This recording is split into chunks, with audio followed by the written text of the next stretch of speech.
সূরা ইউনূসে আল্লাহ তাআলা বলেন, আলা ইন্না আউলিয়া আল্লাহি লা খাউফুন আলাইহিম ওয়ালা হুম ইয়াহজানুন।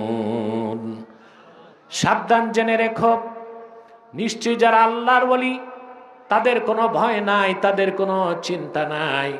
তারা কারা? আল্লাহ 63 নম্বর আয়াতে বলে দিলেন, আল্লাযীনা আমানু ওয়া কানু ইয়াত্তাকুন। প্রত্যেক সেই উম্মতে মুহাম্মদী যে ঈমান আনলো, আল্লাহর ভয় অন্তরে জায়গা দিল, সে লোকটাই আল্লাহর ওলি হয়ে গেল। বংশ লাগে, টাকা পয়সা, সুবহানাল্লাহ। এটা ইসলামের জাস্টিস, ন্যায় বিচার। ইসলাম তো আল্লাহর দিন, এখানে মন গড়া কিচ্ছু নাই। হিন্দুদের মধ্যে ব্রাহ্মণের ছেলেই ব্রাহ্মণ হয়, কথা বলেন। ক্ষুদ্র, শূদ্র, দলিত, নিপীড়িত, ওদের তো নিয়ম হচ্ছে ওরা মহাভারত বেদ এগুলো ধরতেও পারবে না। গুণা এটা কি? ওটা ধরবে শুধু ব্রাহ্মণ। আল্লাহ কি মুসলমানের শ্রেণীবিন্যাস রাখছেন? যে কোনো মুমিন মুসলিম ওযু করে আল্লাহর কোরআন ধরতে পারে কিনা? সুবহানাল্লাহ। কি জাস্টিস, কি ইনসাফ, সুবহানাল্লাহ। ওলি হবার জন্য কোনো বংশ লাগে না, দুইটা জিনিস লাগে। আল্লামা ইমাম ইবনে কাসির রাহমাতুল্লাহি আলাইহি তাফসীর ইবনে কাসিরের মধ্যে লিখেছেন, মান কানা মুমিনান তাকিয়া কানা লিল্লাহি ওয়ালিয়া। সুবহানাল্লাহ বলেন।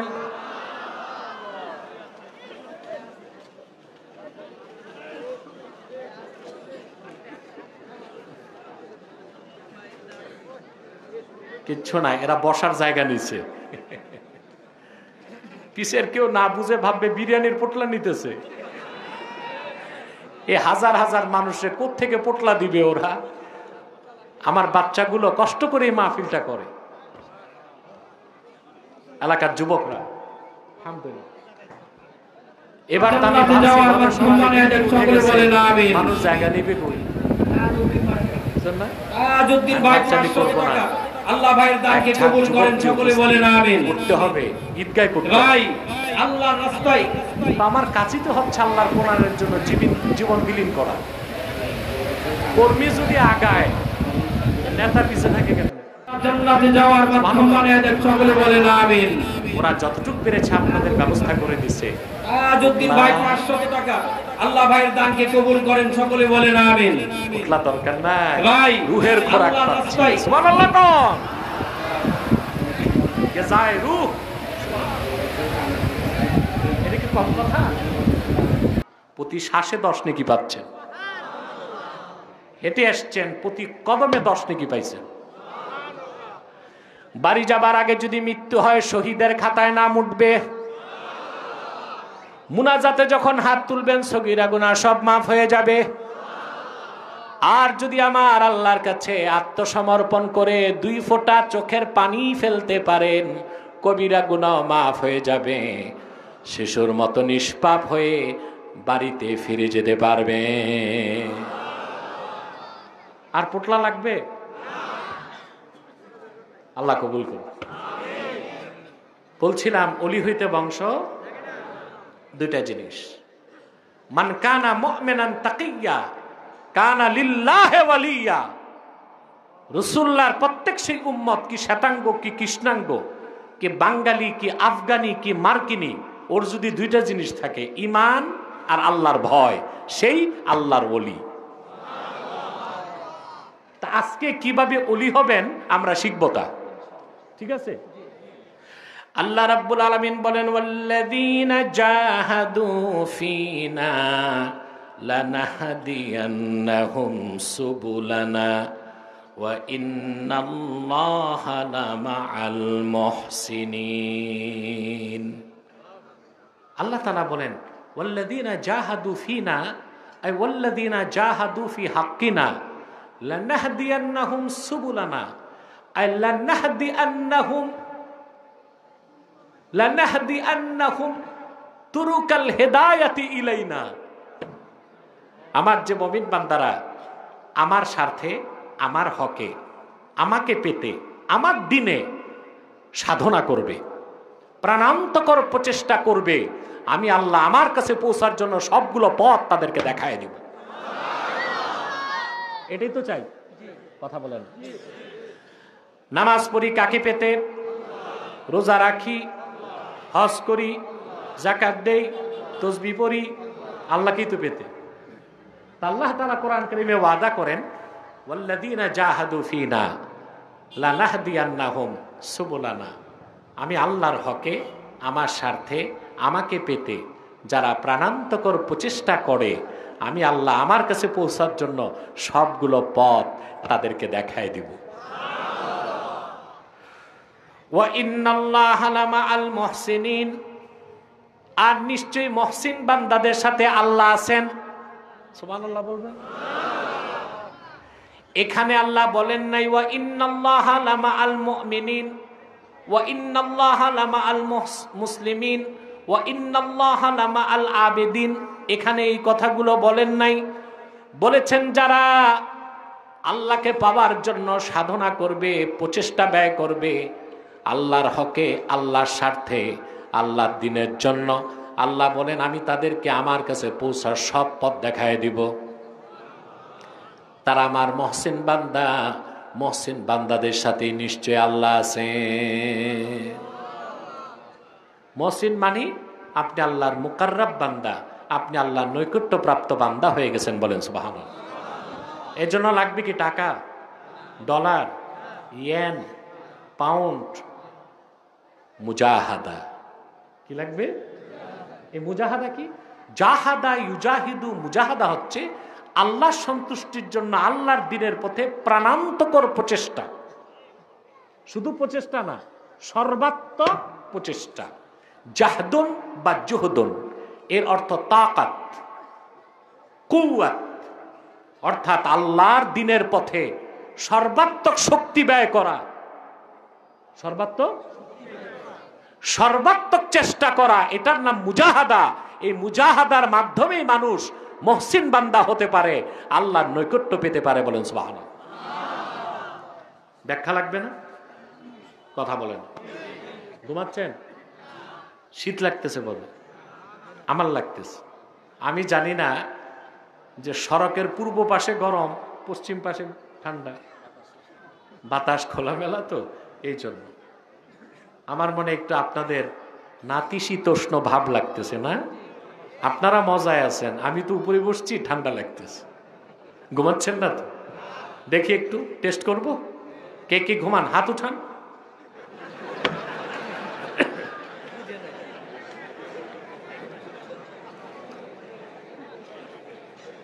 এতে বোঝা গেল আপনারা হুজুগে বাঙালি না, না বুঝে বাঙালি। হ্যাঁ, আপনারা হুজুগে বাঙালি না, না বুঝে বাঙালি। এবার আসেন আমরা ব্যাখ্যা নেই। জাহাদা ইউজাহিদু, মুজাহাদা মানি আল্লাহর সন্তুষ্টির জন্য দ্বীনের পক্ষে, আল্লাহর পথে সর্বাত্মক প্রচেষ্টা, ঠিক না? ইমামে কুরতুবী আয়াতের ব্যাখ্যায় লিখেছেন তিনটা কাজ। কয়টা? আমি তিনটা ব্যাখ্যা শোনাচ্ছি। ইমামে কুরতুবী লেখেন আল্লাহকে পাবার জন্য, আল্লাহর বন্ধু হবার জন্যে, সাধক হবার জন্যে, মহসিন হবার জন্য মুজাহাদার মানে হচ্ছে প্রথমটা নাসরুদ্দিন, আল্লাহর দ্বীনের সাহায্য করা। 2 নাম্বার ওয়াররাদ্দু আলাল মুবতিলিন, কাফের মুশরিক বাতিল যারা, তাদেরকে জ্ঞান প্রজ্ঞা দিয়ে পরাজিত করা। 3 নাম্বার কমউজ জালিমিন, যারা জালেম, দ্বীনের শত্রু, তাদেরকে নিয়ন্ত্রণ করা, তাদেরকে নির্মূল করা, বলেন সুবহানাল্লাহ। প্রথম হচ্ছে নাসরুদ্দিন, আল্লাহর দ্বীনকে সাহায্য করা। মানে আল্লাহর দ্বীনের সাহায্য কেমনে করবেন বুঝতে হবে না? যিনি মসজিদে আজান দেন তিনি দ্বীন প্রতিষ্ঠা করছেন, সুবহানাল্লাহ। তিনি আল্লাহর দ্বীনের সাহায্য করছেন। যিনি মসজিদের মিম্বরে বসে মানুষকে নসিহত করেন তিনিও দ্বীনের সাহায্য করছেন।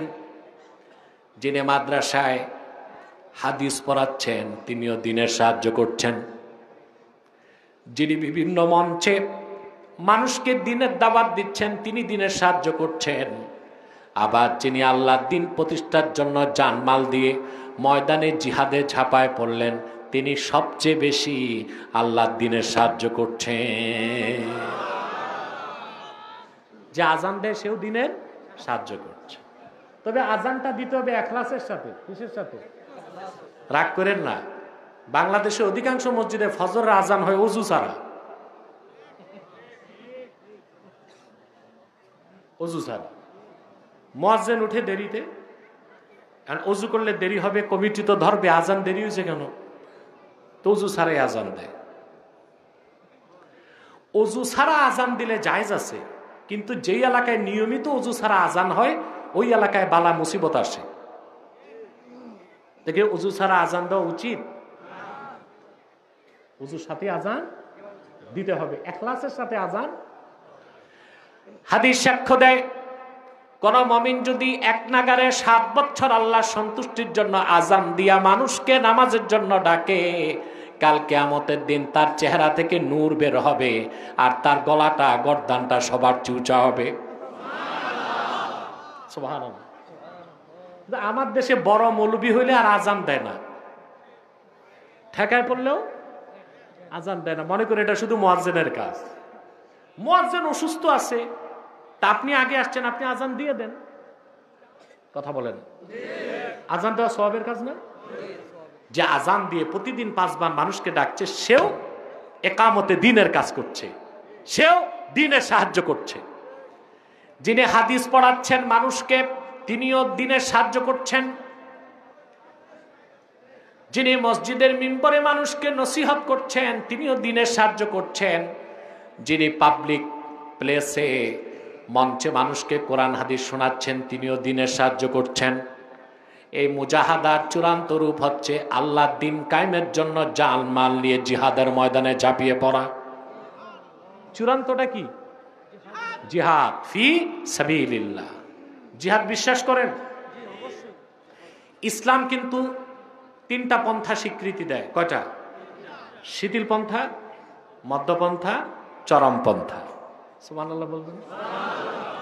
আমাদের দেশে কিছু বক্তা এবং প্রবক্তা আছে এমন কথা বলে যেন মুসলমানও খুশি থাকে বিজাতীয় নারাজ না হয়। বুঝেন নাই? ওয়াজের স্টাইলটাই এইরকম, জনগণও খুশি বিজাতীয় নারাজ। কথা বলেন, এরকম বক্তার সংখ্যাই তো বাংলাদেশে বেশি। কথা বলেন, সংখ্যা বেশি, অর্থাৎ জনগণও খুশি বিজাতীয় খুশি না, বিরুদ্ধে যায় না যে না ঠিক আছে চলে।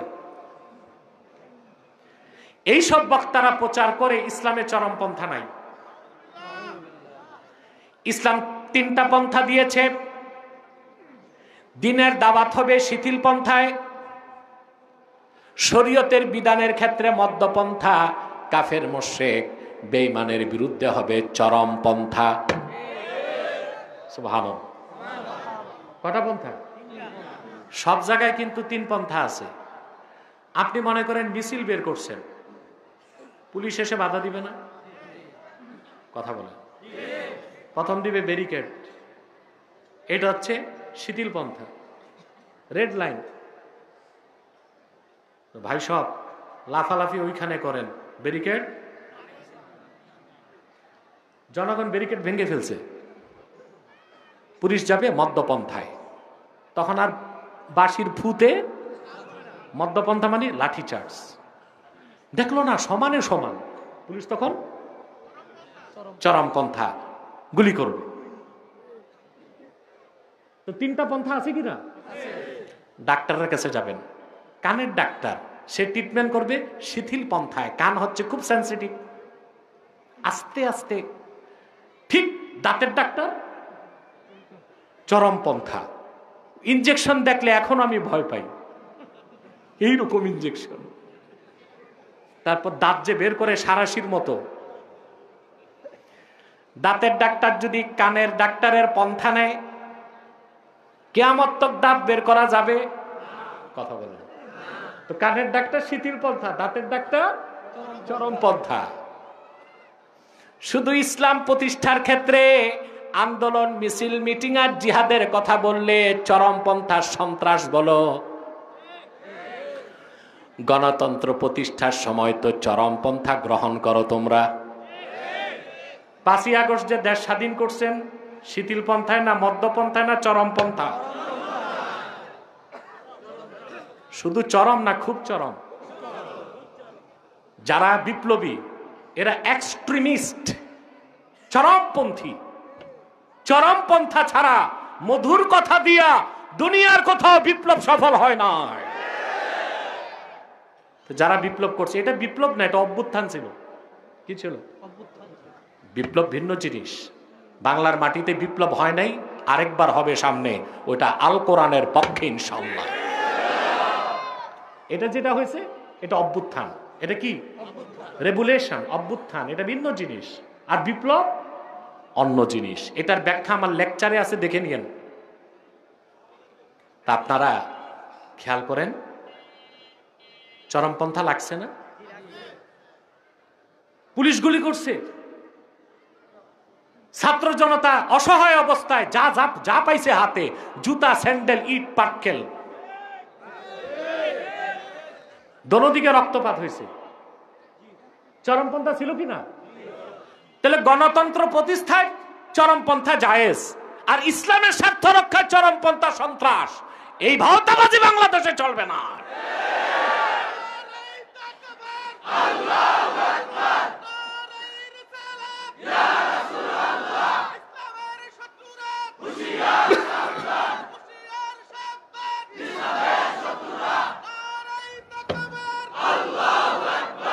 আমার ভাইয়েরা, ইসলাম 3টা পন্থাই দিয়েছে। কয়টা? কাফের মুশরিককে দ্বীনের দাওয়াত দেবার ক্ষেত্রে ইসলামের হুকুম, কোন মুসলিম কাফেরকে গর্দানে তরবারি রেখে মুসলমান বানানো যাবে না। এই ক্ষেত্রে শিথিল পন্থা। কি পন্থা? দ্বীনের দাওয়াত তাকে দিতে হবে, ইসলামের সৌন্দর্য দেখে মুগ্ধ হয়ে সে নিজ থেকে মুসলমান হবে। শরীয়তের বিধিবিধানের ক্ষেত্রে ইসলাম দিয়েছে মধ্যম পন্থা। কি? কাফের মুশরিক তাদের অত্যাচার থেকে, চক্রান্ত থেকে দ্বীন এবং দ্বীনদারকে রক্ষা করার জন্য ইসলাম দিয়েছে চরম পন্থা। সেজন্য আল্লাহর দ্বীনকে কিভাবে সাহায্য করা হয়, মুজাহাদা কি? মুজাহাদা আমার দেশের পীর ফকিররা ব্যাখ্যা দেয়, মুজাহাদা মানে হচ্ছে গোস্ত খাইবা না, জঙ্গলে যে চিল্লা দিবা, খানকায় বসে চোখ বন্ধ করে তসবি পড়বা, এটার নাম দিয়েছে সাধনা। কি নাম দিয়েছে? মুজাহাদা। এটা মুজাহাদা? কথা বলেন। মুজাহাদা হচ্ছে নাসরুদ্দিন, দিনকে সাহায্য করা। দিনকে, যে আজান দেয় সেও দিনকে সাহায্য করে, যে হাদিস পড়ে সে দিনকে সাহায্য করে, যে ওয়াজ করে সে দিনকে সাহায্য করে, যে তাফসীর করে সে দিনকে সাহায্য করে। সবাই একামতে দিনের কাজ করতেছে। চূড়ান্ত পর্যায়ে যে দিন প্রতিষ্ঠার জন্য জানমাল উৎসর্গ করে জিহাদ ফি সাবিলিল্লাহ যায়, সে হচ্ছে আল্লাহর দ্বীনের সবচেয়ে বড় সাহায্যকারী। তার মুজাহাদাটা চূড়ান্ত। তার মুজাহাদাটা আল্লাহ রাব্বুল আলামিন তার হাবিবকে বলেছেন, ইয়া আইয়ুহান নাবিয়্যু জাহিদিল কুফফারা ওয়াল মুনাফিকিনা ওয়াগলুজ আলাইহিম ওয়া মাআওয়াহুম জাহান্নামু ওয়া বিসাল মাসীর। আমার দোস্ত মুহাম্মদ সাল্লাল্লাহু আলাইহি সাল্লাম, আপনি কাফের আর মুনাফিকদের বিরুদ্ধে জিহাদ করুন। সুবহানাল্লাহ বলবেন। ওয়াগলুজ আলাইহিম, আর তাদের ক্ষেত্রে কঠোর নীতি অবলম্বন করুন। সুবহানাল্লাহ। কাফের মুশরিকদের ক্ষেত্রে কি অবলম্বন করুন? কঠোর নীতি। ওয়াগলুজ আলাইহিম ওয়া মাওয়াহুম জাহান্নাম, আর কাফের মুশরিকদের জন্য রয়েছে জাহান্নামের কঠিন শাস্তি। তাহলে কাফের মুশরিক বেঈমানদের বিরুদ্ধে আল্লাহর হাবিব মুহাম্মদ সাল্লাল্লাহু আলাইহি ওয়াসাল্লামকে আল্লাহ তাআলা কঠোর নীতি গ্রহণ করতে বলছেন কিনা বলেন? তে কাফের মুশরিক বেঈমানদের বিরুদ্ধে কাফের মুশরিককে দাওয়াত দেবার ক্ষেত্রে শিথিল পন্থা, কথা বলেন। মুসলমানদের শরীয়ত মানার ক্ষেত্রে মধ্যপন্থা, আর আল্লাহর দ্বীনকে সাহায্য করার জন্য কাফের মুশরিকের বিরুদ্ধে হচ্ছে চরমপন্থা, ঠিক কিনা বলেন? তাহলে মুজাহাদা কি? মুজাহাদা হচ্ছে আল্লাহর দ্বীনকে সর্বাত্মকভাবে সাহায্য করা, সেটা যেভাবেই হোক। আপনি আজান দিয়ে, আপনি মাদ্রাসায় শিক্ষকতা করে, আপনি ওয়াজ নসিহতের মাধ্যমে, আপনি জিহাদের ময়দানে যেভাবেই কাজ করুন দ্বীনের পক্ষে, প্রত্যেকটাই মুজাহাদা বলে গণ্য হবে, বলেন সুবহানাল্লাহ। আবার যিনি খানকায় বসে তরিকত তাসাউফের মাধ্যমে মানুষের আত্মশুদ্ধির ব্যবস্থা করছেন, তিনিও দ্বীনের সাহায্য করছেন, সুবহানাল্লাহ বলবেন না? যিনি তরিকত তাসাউফের মাধ্যমে মানুষকে তাসকিয়ায়ে কলব, আত্মশুদ্ধির ব্যবস্থা করছেন, হক্কানি পীর মাশায়েখরা যেটা করেন, এটাও দ্বীনের সাহায্য, বলেন সুবহানাল্লাহ। 2 নাম্বার হচ্ছে ওয়াররাদ্দু আলাল মুবতিলিন। কাফের মুশরিক বেঈমান ইসলামের বিরুদ্ধে কথা বলবে, আপনি তাদেরকে জ্ঞান প্রজ্ঞা দিয়ে পরাজিত করবেন, সুবহানাল্লাহ। এটাও দ্বীনের সাহায্য, এটাও কি? এবং এটাও মুজাহাদা, এটাও কি? আজকে বাংলাদেশে স্কুল কলেজ ভার্সিটিতে নাস্তিকদের সংখ্যা বেড়ে গেছে। ব্লগার, নাস্তিক, এদের সংখ্যা বিপুল পরিমাণ বেড়ে গেছে। তাদের কাজই হচ্ছে ব্লগিং করা, ইসলামের বিরুদ্ধে লেখে, ঠিক না? মুসলমানেরা বাধা দিতে বলে, যদি বাধা দেয় বলে এটা তো ফ্রিডম অফ স্পিচ, বাক স্বাধীনতা। নাউজুবিল্লাহ বলে। নাস্তিককে ধরে যদি মুসলমান পিটায়, বলে আপনি তাকে আঘাত করবেন কেন, এটা তো তার বাক স্বাধীনতা। তাহলে আমরা নাস্তিক ধরে পিটাবো, এটা আমাদের হাতের স্বাধীনতা, কথা বলে। সে তো ইসলামের বিরুদ্ধে ব্যবহার করছে জিহ্বা, হাত, আমি তার বিরুদ্ধে ব্যবহার করবো হাত, কথা বলেন। নাস্তিকেরটা বলে বাক স্বাধীনতা, freedom of speech, freedom of expression, বাক স্বাধীনতা, মুক্ত চিন্তা। তা আমার আল্লাহর বিরুদ্ধে, আমার নূর নবী মুহাম্মদ সাল্লাল্লাহু আলাইহি সাল্লামের আরশচুম্বী সম্মান মর্যাদার বিরুদ্ধে নাস্তিক কথা বলবে, ব্লগার কথা বলবে, কাফের কথা বলবে, মুরতাদ কথা বলবে, সেটা তার বাক স্বাধীনতা। আমি মুরতাদের কল্লা কেটে দিব, এটা আমার হাতের স্বাধীনতা। তার বাক স্বাধীনতা মানলে আমার হাতের স্বাধীনতা দিতে হবে। কি বলেন আপনারা? আপনারা শুনছেন মাদ্রাসার কিছু ছাত্র যে তসলিমা নাসরিনের বই বিক্রি করতে দেয়নি, সরওয়ার দিতে না, কথা বলেন। বই মেলা সরওয়ার দিতেই তো। তসলিমা নাসরিনের মতো একটা নষ্টা ভ্রষ্টা বেশ্যা মহিলা, দুনিয়ার কোথাও তার জায়গা হয়নি, জায়গা হয়েছে কলকাতায়। আনন্দবাজার পত্রিকা তার বই ছাপায়, এই বই বাংলাদেশে বিক্রি হবে। কতগুলো ইসলামী সংগঠনকে জঙ্গি সংগঠনের নামে নিষিদ্ধ করা হয়েছে, হয় নাই, কথা বলেন। 5ই আগস্টের আগে জামাতকে নিষিদ্ধ করা হয়নি, হিজবুত তাহরিরকে নিষিদ্ধ করা হয়নি, কথা বলেন। জেএমবিকে নিষিদ্ধ করা হয় নাই। ওটা যদি জুলুম না হয়ে থাকে তো তসলিমার বই নিষিদ্ধ করা হয়েছে, এটা কেন জুলুম হবে, কথা বলেন। নাস্তিকরা নাস্তিকতা প্রচার করছে, এটা যদি তাদের বাক স্বাধীনতা হয়, তো মুজাহিদরা তাদের কল্লা কেটে দিবে, এটা তাদের হাতের স্বাধীনতা। তাদের বাক স্বাধীনতা মানবা, আমাদের হাতের স্বাধীনতা দিবা না, এইরকম গণতন্ত্র চাই না। চান আপনারা? আমার ভাইয়েরা, মুজাহাদার দ্বিতীয়টা হচ্ছে ওয়াররাদ্দু আলাল মুবতিলিন। দ্বীনের শত্রু যারা ইসলামকে আঘাত করে, তাদেরকে বুদ্ধি এবং জ্ঞান দিয়ে পরাজিত করা। 3 নাম্বার হচ্ছে ওয়াকাম উজ-জালিমিন, জালেমদেরকে নির্মূল করা। জালেমদেরকে নির্মূল করা, যারা জালেম তাদের সাথে কখনো মানবিকতা চলে না, এতে জালেমের জুলুম আরো বাড়তে থাকে, ঠিক না? এটা হচ্ছে মুজাহাদার একটা ব্যাখ্যা। দ্বিতীয় ব্যাখ্যা হচ্ছে নফসের সাথে লড়াই করা।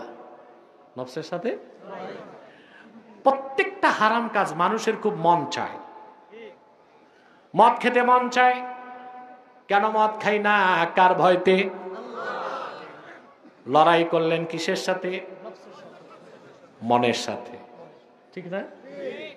জেনা করতে মন চায়, আল্লাহর ভয় যার আছে সে জেনা করে না, কার ভয়তে?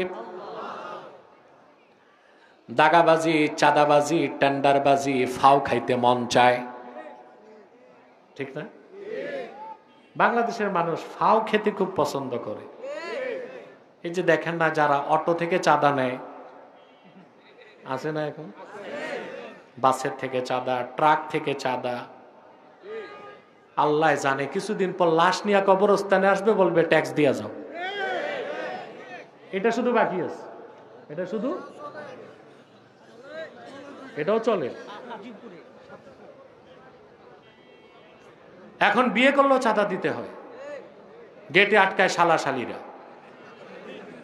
বাচ্চা হইছে, চাঁদা দিতে হয় হিজড়াদেরকে। শুধু বেঁচে আছে, মারা গেছে মানুষ, কবরস্থানে আসার সময় চাঁদা নেয় না, তবে এটাও শুরু হয়ে যাবে। এটাও আল্লাহ মাফ করে। চাঁদাবাজি, টেন্ডারবাজি, দাগাবাজি, এটার চেয়ে বড় জুলুম আছে? কথা বলেন। এগুলো ফাও আসে না? কথা বলেন। ইনভেস্ট নাই, বিনা চালানে। দুর্মুজ বাহিনী আছে, পিস্তল বাহিনী আছে, চাঁদা তুলতেছে। চাঁদা আবার ভাগ হয়।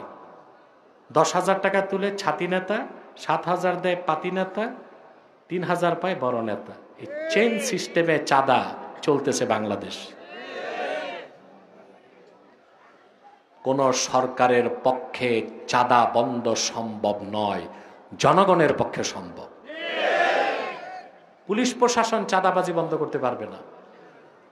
যুব সমাজ যদি দায়িত্ব নেয়, আমার এলাকায় যে চাঁদাবাজি করবে তাকে সামাজিকভাবে নির্বাসিত করা হবে। কোথাও দাওয়াত পাবে না, সালাম পাবে না, কুশল বিনিময় হবে না, এলাকা থেকে তাকে বয়কট করা হবে। থাকবে চাঁদাবাজ?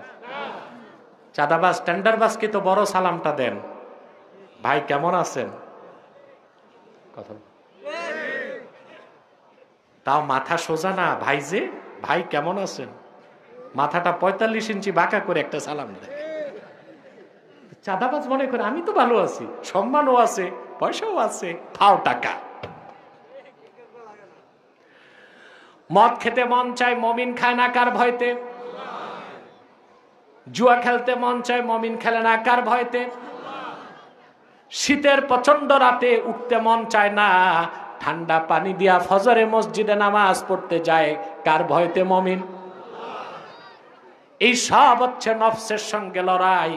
আল্লাহ রাব্বুল আলামিন সেজন্য বলেছেন, ফাআম্মা মান খাফা মাকামা রাব্বিহি ওয়া নাহান নাফসা আনিল হাওয়া ফাইন্নাল জান্নাতা হিয়াল মাওয়া। আর যে ব্যক্তি ফাআম্মা মান খাফা মাকামা রাব্বিহি, যে ব্যক্তি তার রবের সামনে দাঁড়াবার ভয় অন্তরে পোষণ করলো, ওয়া নাহান নাফসা আনিল হাওয়া, আর সে তার নফসের সাথে লড়াই করলো, মন যা চাইলো তা সে করলো না, এর চেয়ে বড় মুজাহাদা নাই। আল্লাহ বলেন, ফাইন্নাল জান্নাতা হিয়াল মাওয়া, পরকালে আখিরাতে আল্লাহর জান্নাত হবে তার বাড়ি। নফসের সাথে মুজাহাদাটা সবচেয়ে বড় মুজাহাদা। কথা বুঝতেছেন? রাসূল করিম সাল্লাল্লাহু আলাইহি ওয়াসাল্লাম ইরশাদ করেছেন, আদ-দুনিয়া সিজনুল মুমিন ওয়া জান্নাতুল কাফির। দুনিয়া হচ্ছে মুমিনের জন্য কারাগার, আর কাফেরের জন্য দুনিয়াটা বেহেশত। কাফেরের জন্য দুনিয়াটা বেহেশত। খুব ভালো করে খেয়াল করেন, দুনিয়াটা মুমিনের জন্য কি? কারাগার, জেলখানা, আর কাফেরের জন্য হাদিসটা বুঝছেন? না বুঝলে তো মনে করবেন দুনিয়াতে মুমিন কম খাবে, দুনিয়াতে মুমিন খারাপ জিনিস খাবে, ভালো কাপড় পরবে না, ভালো জুতা পরবে না, ঠিক না? কথা বল। সিরা জুতা পরবে, সিরা স্যান্ডেল পরবে, ফকির মিসকিন সাইজা থাকবে নাকি? আমাদের দেশে তো অনেকে এটারই মুজাহাদা মনে করে। হ্যাঁ, দেখা যায় পিসাব কুর্তাটা 3 মাস ধোয় নাই, মাথার টুপিতে ময়লা তিল পড়ে গেছে, এটা মুজাহাদা। বাড়ি আছে 7টা, গাড়ি আছে 3টা, বউ আছে 2টা, কিন্তু মুজাহাদা কই? কাপড়ের টুপিতে আর স্যান্ডেলে। এটা কি মুজাহাদা? এটা তো ভণ্ডামি, এটা মুজাহাদা না। স্প্রিংয়ের খাট আছে, তা বাদ দিয়া কাঠের তক্তায় ঘুমাবেন। ভালো খাবার আছে, তা পরবেন না, লবণ দিয়া ভাত খাবেন। এইটার নাম মুজাহাদা নয়। মুজাহাদা হচ্ছে আল্লাহর সবগুলো হুকুমকে মেনে নেওয়া, নিষেধগুলো ছেড়ে দেওয়া, মন চায় হারাম কাজ করতে, তা থেকে বিরত থাকা। ঠিক কিনা বলেন? রাসূলুল্লাহ সাল্লাল্লাহু আলাইহি ওয়াসাল্লাম বলেছেন, দুনিয়াটা মুমিনের জন্য কারাগার, কাফেরের জন্য বেহেশত। হযরত হাসান রাদিয়াল্লাহু তাআলা আনহু আরবের তেজি ঘোড়ার উপর বসে মূল্যবান পোশাক পরে কোথাও যাচ্ছেন। এক ইহুদি আলেম ওনাকে আটকায় দিছে। কথা শোনা যাচ্ছে? বোঝাও যাচ্ছে? হযরত হাসান বললেন, কি হয়েছে? বলে, আপনার নানার একটা হাদিস বুঝি নাই, আমারে বুঝাইয়া দেন। ইমামে হাসান বললেন, কোন হাদিসটা বুঝো নাই? ইহুদি আলেম বলল, আপনার নানা মুহাম্মদ সাল্লাল্লাহু আলাইহি সাল্লাম বলেছেন, দুনিয়াটা মুমিনের জন্য কারাগার, কাফেরের জন্য জান্নাত। আপনি তো মুমিন, আপনার কত সুন্দর পোশাক, আপনার পায়ে কত দামি জুতা, আপনি আছেন আরবের তেজি ঘোড়ায়, আর আমি ইহুদি, আমার কাপড়ের কি অবস্থা, পায়ে নেই জুতা। মনে হয় আমার জন্য দুনিয়াটা কারাগার, আপনার জন্য বেহেশত। ইমামে হাসান বললেন, রে ইহুদি, আমার নানার হাদিস বুঝার মতো মেজাজ আল্লাহ তোমারে দেন নাই। হাসান রাদিয়াল্লাহু তাআলা আনহু ইহুদিকে একটা ব্যাখ্যা দিলেন, ইহুদি মেনে নিছে। আমি আমার ভাষায় ব্যাখ্যাটা দিব। মুমিনের জন্য দুনিয়াটা কারাগার, কাফেরের জন্য। এর মানে হচ্ছে, কারাগারে যে যায়, যারা রাজকীয় মেহমান আছে না, এখন জেলখানা অনেক ডিভিশন পায়, যারা ফার্স্ট ডিভিশন, ওদেরকে কিন্তু কারাগারে ডিভিশন দিলে 2টা কামরা পায়। কয়টা?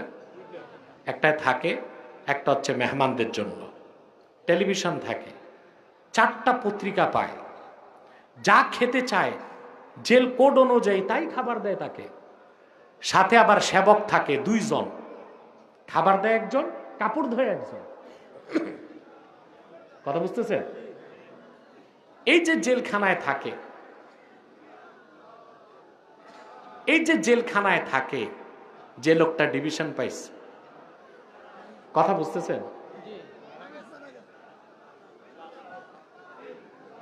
একটা লাশ যাচ্ছে, মনে হয় আপনারা সুযোগ করে দেন যেন অবাধে তারা যেতে পারে। আল্লাহ তাআলা ক্ষমা করুক, বলেন আল্লাহুম্মা আমিন। তো কথা শুনেন, এদিক তাকান। তো জেলখানায় যে থাকে, শুনতেছেন, যা খাবার চায় তা পায় কিনা? পোশাক আশাকও ঠিক, টেলিভিশন আছে, পত্রিকা আছে, কিন্তু কারাগারে যিনি আছেন তিনি যদি জেলারকে বলেন, স্যার ঢাকা স্টেডিয়ামে বিপিএল খেলা হচ্ছে, আমারে 2 ঘন্টার সময় দেন খেলা দেখতে, সুযোগ আছে? অথচ গুলিস্তান যে লোকটা বসে ভিক্ষা করছে, তার যদি মন চায় টিকিট কেটে এসে বিপিএল খেলা দেখতে পারে কিনা স্টেডিয়ামে? কারাগারে যে আছে মহা আনন্দে আছে, সব আছে, তার স্বাধীনতা নাই। কারাগারের বাইরে যে আছে যতই দুঃখ কষ্টে থাক, তার ব্যক্তি স্বাধীনতা আছে। এই জন্য মুমিনের জন্য দুনিয়ায় কোনো ব্যক্তি স্বাধীনতা নাই, আল্লাহর হুকুমের বাইরে চলার কোনো সুযোগ তার নাই। আর দুনিয়াতে কাফের হলো যেমন খুশি তেমন সাজো। কাফের স্বাধীন না, আর মুমিন পরাধীন। কার কাছে পরাধীন? আল্লাহ তাআলা বলেছেন বিয়ে করো, আবার সীমানা দিছেন। কি দিছেন? ফানকিহু মা তাবা লাকুম মিনান নিসাই মাসনা ওয়া সুলাসা ওয়া রুবা ওয়া ইন খিফতুম আল্লা তা'দিলু ফাওয়াহিদা।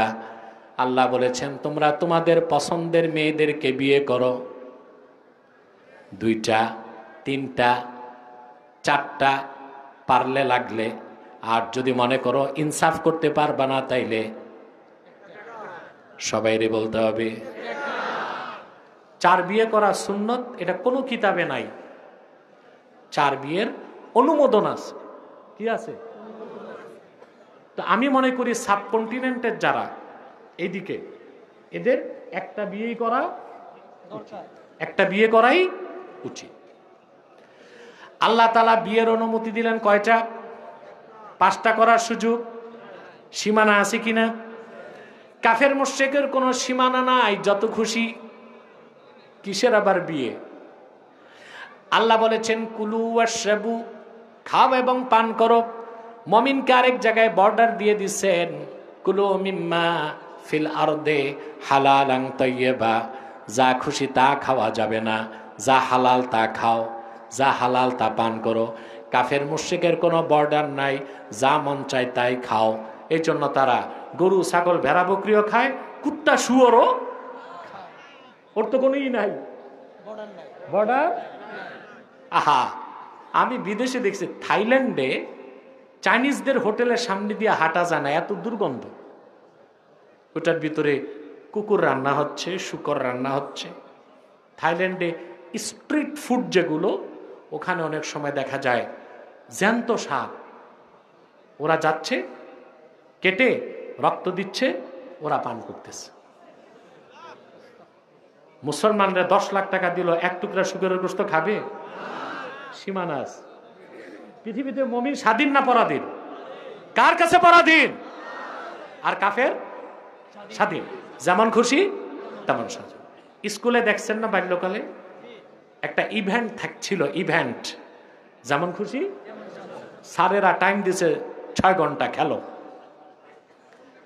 কেউ দেখেছি আমরা ছাত্র জীবনে, কেউ ভূমিকা নিছে ঘর জামাইয়ের, ঠিক না?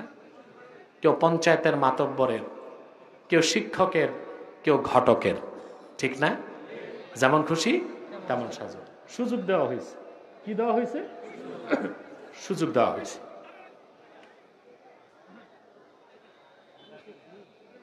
সম্মানিত সুধী, তাহলে দুনিয়াতে এই যে মুমিন হালালগুলোকে বেছে নিবে হারামগুলো থেকে, এটা হচ্ছে মুজাহাদা। এটা কি? কঠিন মুজাহাদা, নফসের সাথে লড়াই করে টিকে থাকা। বলেন সুবহানাল্লাহ। ওয়াল্লাযীনা জাহাদু ফীনা লানাহদিয়ান্নাহুম সুবুলানা। আল্লাহ বলেন আল্লাহর দ্বীনের জন্য, আল্লাহর সন্তুষ্টির জন্য যারা সর্বাত্মক মুজাহাদা করবে।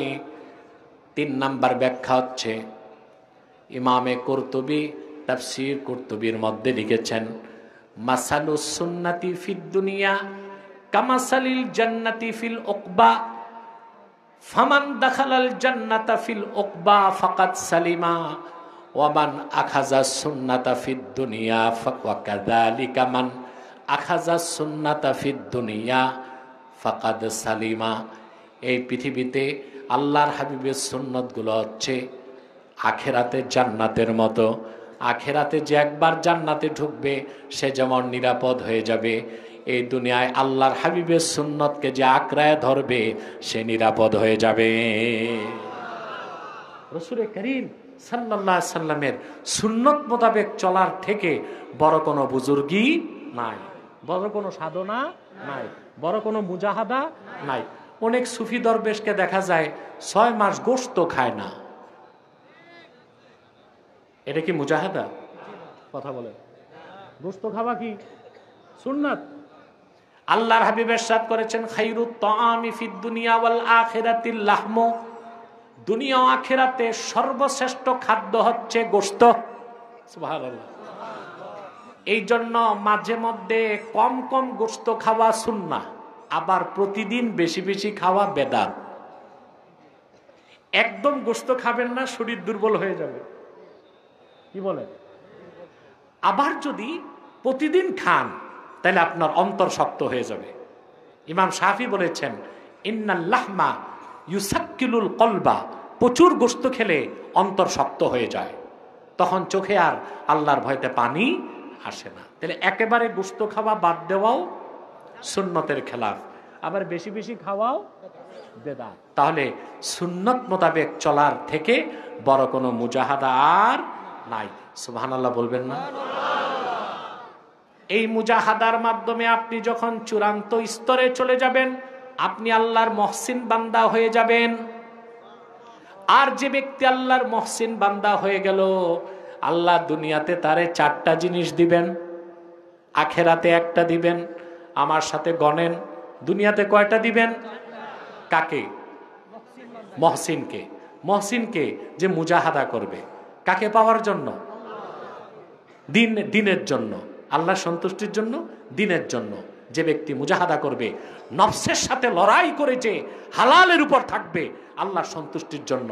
চূড়ান্ত কথা, যে ব্যক্তি তার ব্যক্তি জীবন, সমাজ জীবন, রাষ্ট্র জীবন, পারিবারিক জীবন, দেন দরবার, আইন আদালত, কৃষ্টি, কালচার, শিক্ষা সবকিছু ক্ষেত্রে সুন্নতের অনুসরণ করবে, তার চেয়ে বড় জাহেদ, তার চেয়ে বড় ওলি, তার চেয়ে বড় বুজুর্গ, তার চেয়ে বড় সাধক আল্লাহর আকাশের নিচে না।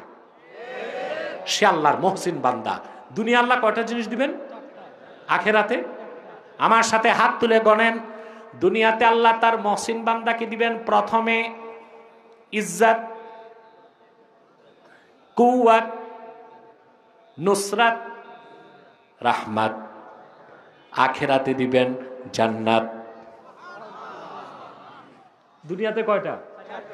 প্রথম পাবেন রহমত, আপনি আল্লাহর মহসিন বান্দা হবেন, আল্লাহ আপনার হয়ে যাবেন, সারাক্ষণ আল্লাহ রহমতের নজরে তাকায় থাকবেন। 2 নাম্বার আপনি সাহায্য পাবেন, নুসরাত। কি পাবেন? সাহায্য। কে করবেন? 3 নাম্বারে পাবেন কুওয়াত, শক্তি। এমন শক্তি, আল্লাহু আকবার, এই শক্তির সামনে কোনো পরাশক্তি টিকতে পারে না। 4 নাম্বার পাবেন ইজ্জত, সম্মান। আহা, কোরআনের পথে যে সম্মান, এটা আর কোথাও নাই। দেখেন নাই আগে যারা সড়কে চলতো, আগে পুলিশ, পিছে পুলিশ, কথা বলে না, গাড়িতে ফ্ল্যাগ, কথা বলে না। যেই পুলিশ আগে পিছে স্যালুট দিত, ওই পুলিশ এখন হাতে হাত করা দিয়া টেনে টেনে গরুর মতো বেঁধে আদালতে নেয়। তো এই ইজ্জতের দরকার আছে?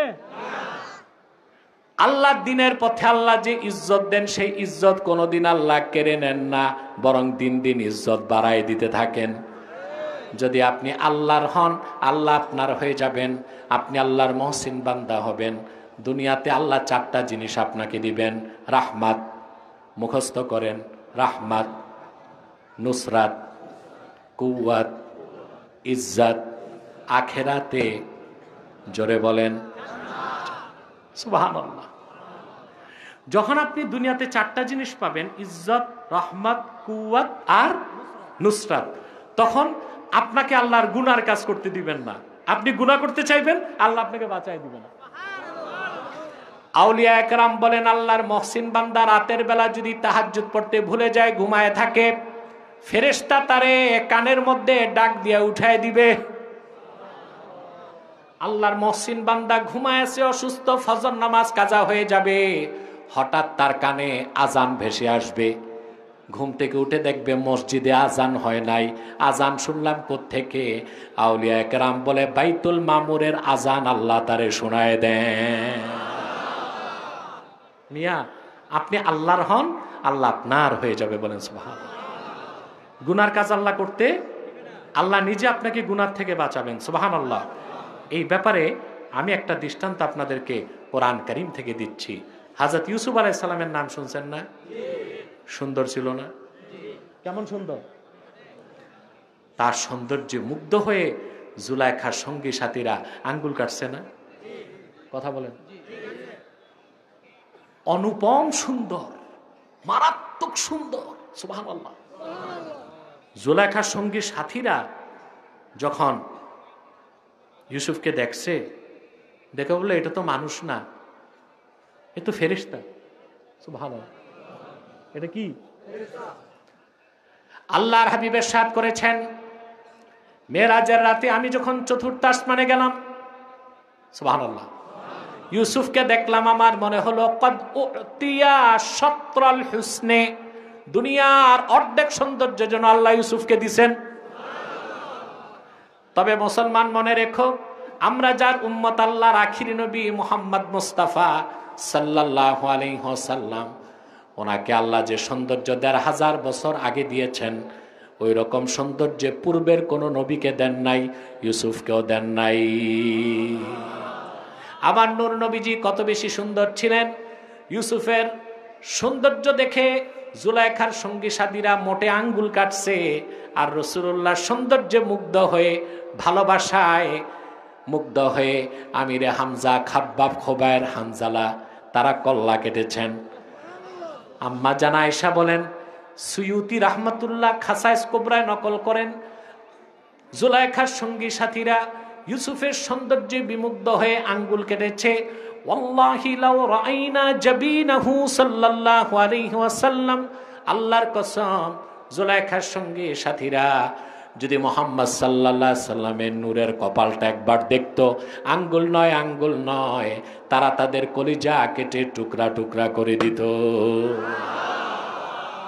ইউসুফের সৌন্দর্য দেখে কোন কাফের মুসলমান হয় নাই, কিন্তু ১৫০০ বছর আগে আল্লাহর হাবিবের সৌন্দর্য দেখে অনেক কাফের মুসলমান হয়ে গেছে।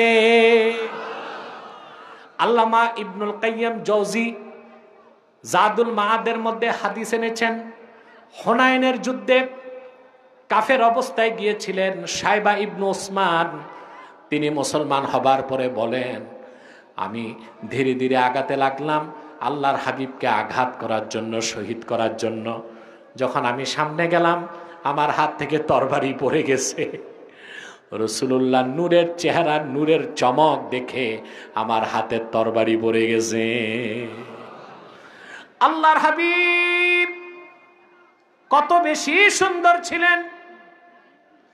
ইমামে সুয়ুতি খাসায়েসে কুবরাতে লেখেন, ইমামে আল্লামা তিরমিজি শামাইল তিরমিজিতে হাদিস এনেছেন, ইজা তাকাল্লামা রুইয়াকান নূর ইয়াখরুজু মিন বাইনি সানায়া।